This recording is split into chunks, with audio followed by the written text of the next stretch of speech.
રાવણ યોગી સમાજ ઉત્તેજક મંડળ તેમજ 282 રાવણ યોગી સમાજ વિકાસ મંડળ દ્વારા બંધારણ માટે જનરલ સભાને લઈને આયોજન।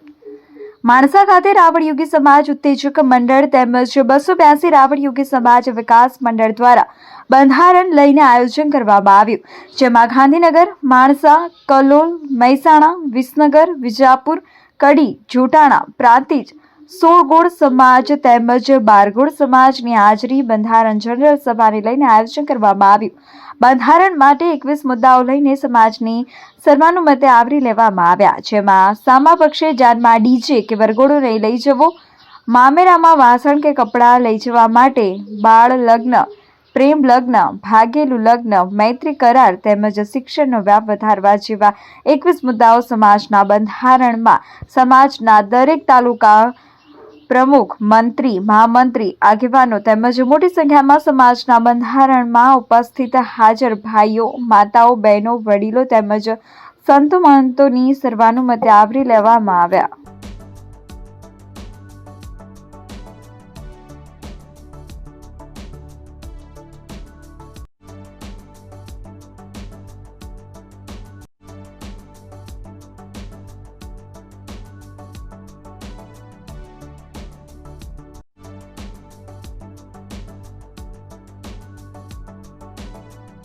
રોજ ગુજરાત રાજ્ય રાવણ યોગી ઉત્તેજક મંડળ અને 282 ગોળ રાવણ વિકાસ મંડળના સંયુક્ત ઉપક્રમે માણસા મુકામે બંધારણ માટેની જનરલ સભાનું આયોજન કર્યું।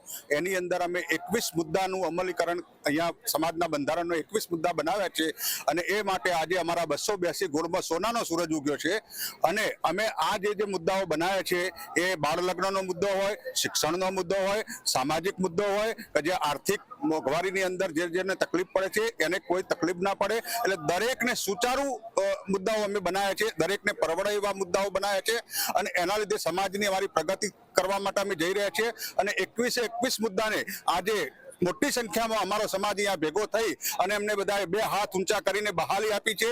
એટલે સર્વેની સર્વસંમતિથી આ 21 મુદ્દાનું બંધારણ અમે આજે બનાવ્યું છે। આ બંધારણ એ 1965માં જે મંડળ રજીસ્ટ્રેશન કરાયું એ ગુજરાત રાજ્ય રાવણ યોગી ઉત્તેજક મંડળના પ્રમુખ તરીકે અને સાથે 282 ગોળના વિકાસ મંડળના સંયુક્ત ઉપક્રમે આજે 282 ગોળ રાવણ યોગી સમાજના બંધારણ માટેની મીટિંગ માણસા મુકામે કરવામાં આવી છે।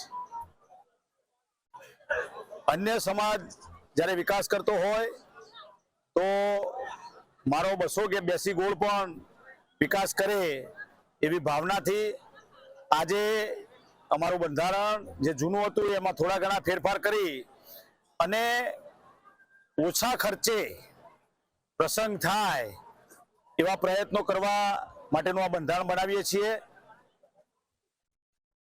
અમે આ બંધારણના મુખ્ય મુદ્દા કે જોન લઈને જતા હોય તો 100 વ્યક્તિથી વધારે લઈને જવા નહીં।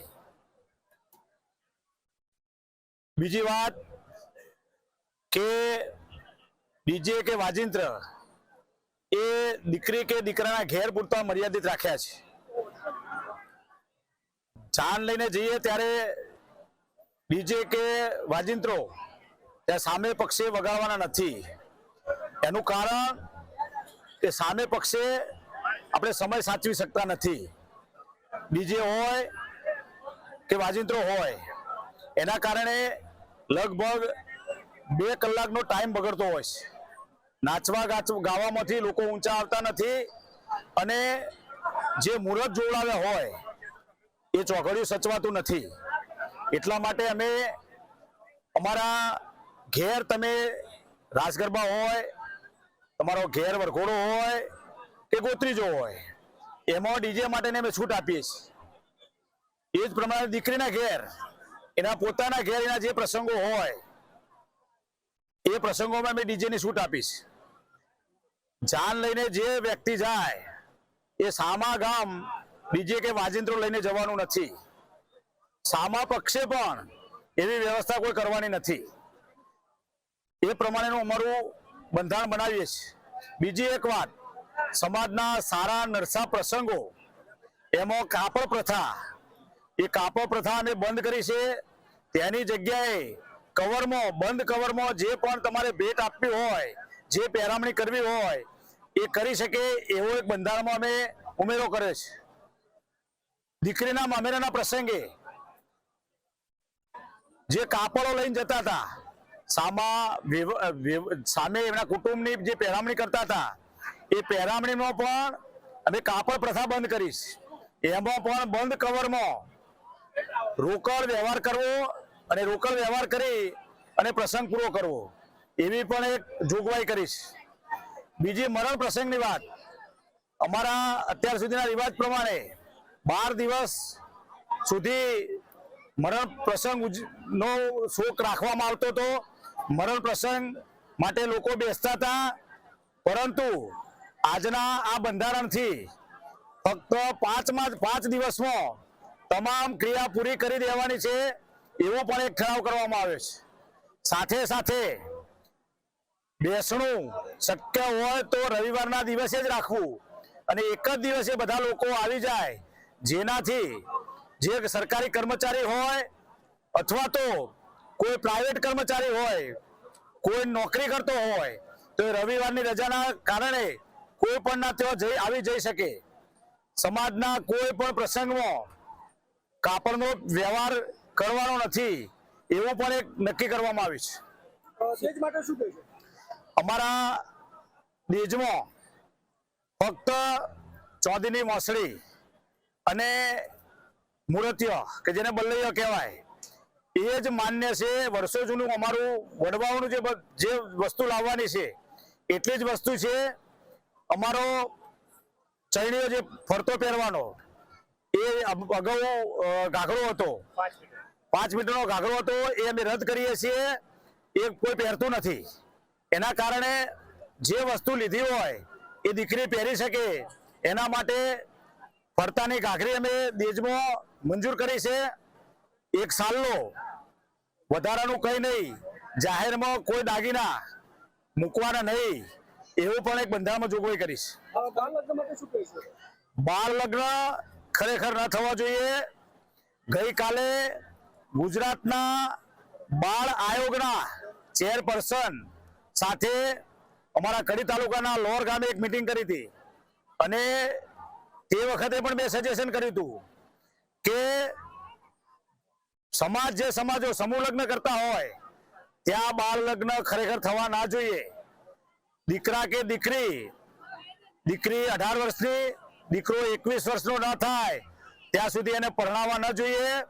બાળ લગ્નના કારણે આપણું બાળક કુપોષિત પેદા થાય છે, માતા પણ કુપોષિત થઈ જાય છે અને એના કારણે માતાના અને સંતાનના શરીરમાં ગંભીર પ્રકારની બીમારીઓ પેદા થાય છે. એટલે બાળ લગ્ન સદંતર બંધ થવા જોઈએ. બાળ લગ્ન થતો હોય તો સરકારે કાયદા બનાવ્યા છે, સરકારને જાણ કરવી જોઈએ અને બાળ લગ્ન થતા હોય તો અટકાવવા જોઈએ. શિક્ષણ માટેની વાત કરું તો અત્યાર સુધી અમારા સમાજનું કોઈ છાત્રાલય નહોતું. છેલ્લા 2 વર્ષમાં 2022માં ગાંધીનગર મુકામે લગભગ 3.5 કરોડના ખર્ચે અમે આ સમાજના સમગ્ર ગુજરાતના રાવળ સમાજના 100 દીકરાને રાખી શકીએ એવી વ્યવસ્થા ગુજરાતની રાજધાની ગાંધીનગર મુકામે બાજુમાં આવેલ રાધેજા ગામે કરેલ છે. તાજેતરમાં એટલે કે આજે એક બાજુ આ સમાજનો વિકાસ થાય, સમાજના ખોટા ખર્ચા બચે એના માટે અમે બંધારણનું આયોજન કર્યું છે. આ જ સમયે ગાંધીનગરના છાત્રાલયમાં આગામી પોલીસની ભરતીમાં કોન્સ્ટેબલ અને PSIની પરીક્ષામાં દોડમાં એટલે કે શારીરિક પરીક્ષામાં જે વિદ્યાર્થી મારા સમાજના પાસ થયા છે એવા દીકરા અને દીકરીઓને ત્યાં રાખી અને અમે મફત એમને ક્લાસીસ કરાવવાના છીએ. તેઓ સારામાં સારા ટ્રેનર બોલાવવાના છીએ. તેઓ રહેવાનું અને જમવાનું તદ્દન ફ્રીમાં રાખેલું છે.